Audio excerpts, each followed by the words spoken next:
Hi, this is James of MegaLife21.com, the hardest hitting internet talk radio station on the planet, and I welcome you here at the Newsletter Censored Research Center in northeastern New Jersey, and I am here, of course, with the Reverend Dr. William J. Eisenman, Present.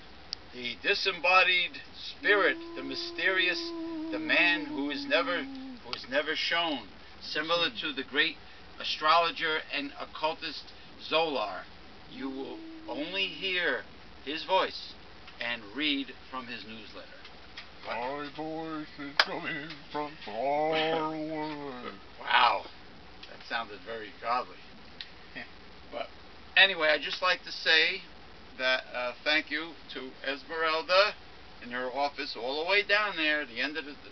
Esmeralda, thank you for joining me for the East Coast Professional Wrestling You're welcome. TV taping at the Elks Lodge in Paramus, New Jersey. It was a lot of fun.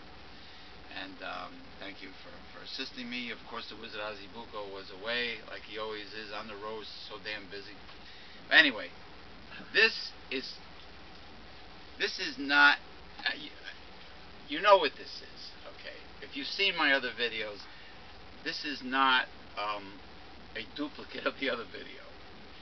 I just had to bring this because we did a video on titled Corporate Contempt for the American Consumer, and what I did was, when I began the video, I brought some containers of ice cream. Of course it's empty.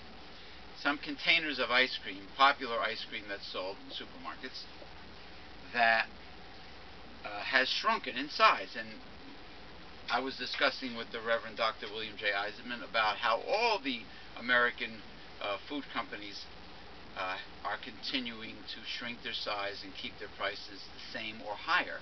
Okay, and we're talking about downsizing, how corporations, the people who work for these American companies, their salaries and benefits are downsized also, and so on and so on, the layoffs and outsourcing, and I think it's just total disrespect for these food companies, not only to mislead the American public and lie to them in commercials, but at the same time they claim to care so much about quality control and service to the American public, and how much they care about the American consumer. They're continuing to downsize their products.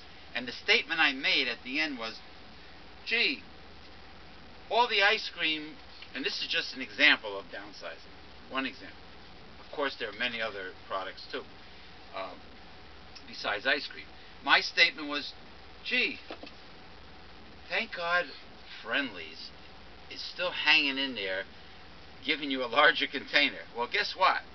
The Friendly's ice cream company, which is originally came from Massachusetts, New England, area, has just downsized their ice cream to equal all the other companies like Breyers and Edy's and Turkey Hill.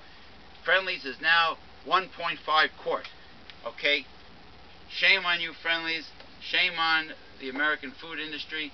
And this is why corporate America sucks. Alright, there you go. Friendly's, 1.5 quart.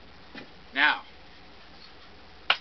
we were talking before, Dr. Bill, about how, these companies talk about things in their advertisement, like quality is job one, and how we care about the consumer and customer service and blah, blah, blah. Meanwhile, it takes you forever to get a human being on the phone when you try to call them. And when you call them and you have positive things to say about their product, oh, they'll take the information down and they'll listen to you. But when there's a complaint, they seem to have no answers. They can't do anything about it. Okay. And then now you have situation where practically every commercial I see, it has a little bit of truth, but most of it is misleading and lies. And this has become the nature of corporate America. And of course the commercial volume is much higher than it ever was. When you go from the TV program to the commercial itself, and that's very obnoxious and pushy. So sales hype, everything's about sales hype and obnoxious, pushy, lying commercials that they try to shove down your throat. But nothing seems to be about discussing the merits of the product and why you should buy their product and what makes their product better than the competition. It's all about just constant pushy and often stupid sales hype and commercials. You know? Well, it's always been like that. I mean, the salesman used to stick his foot in your door, right? In the old days. So you wouldn't be able to close the door on him, so he could get rid of his spiel that he was giving you, his shtick. Yeah. You know. Yeah, there's no. You know, it's like politics.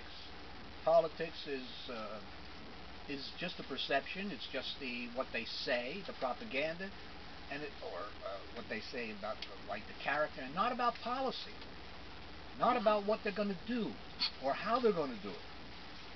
So the whole free market capitalism thing goes from food products to politics. The whole idea of... Yeah, it seems to be one big conveyor belt of... Yeah. They try to razzle-dazzle you with their bullshit, basically. Of snake oil sales. Yeah, look at the American car companies. They know they can't compete quality-wise with the foreign imports, so what do? They stick some attractive swimsuit model, or the dealer uses his children to advertise the cars, or they... Well, you know what they say, children and dogs, children and animals, cutie pies, cutie stuff. People yeah. like to watch that. Or they use sex to advertise their products. Yeah, like Mercury does now with that very thin woman, you know, in the long pants. Sometimes scantily clad. Or like the oil companies with that also very skinny woman with the black pants and jacket. But they don't have anything to say about the quality of their product because they can't compete quality-wise because they chose not to put quality as job one. They could very easily do what Japan did, South Korea, and Germany, and put out a quality product and not have to ask for bailouts. I believe what happened as far as like the car companies were concerned is that they once thought that they had a captive audience here in America, that you were going to buy no matter what it was. Right. And there was this planned obsolescence thing that was going around once. But then the imports came in and competition was raised and they couldn't compete. They found they couldn't compete. I mean, look at the light bulb that I picked up for you the other day from By the way, Home look, Depot. the light is working. Oh, it works. Brand new. Very bright. The first light bulb I grabbed, incidentally, Home Depot only has Philips light bulbs, which I think was, or maybe still is, owned by Ford Motor Company. It's an American light bulb. The first brand new light bulb I picked was a dud. It didn't work. I mean, there's a built-in obsolescence with American-made products. And I am very fear. All right, we'll do it in the next video.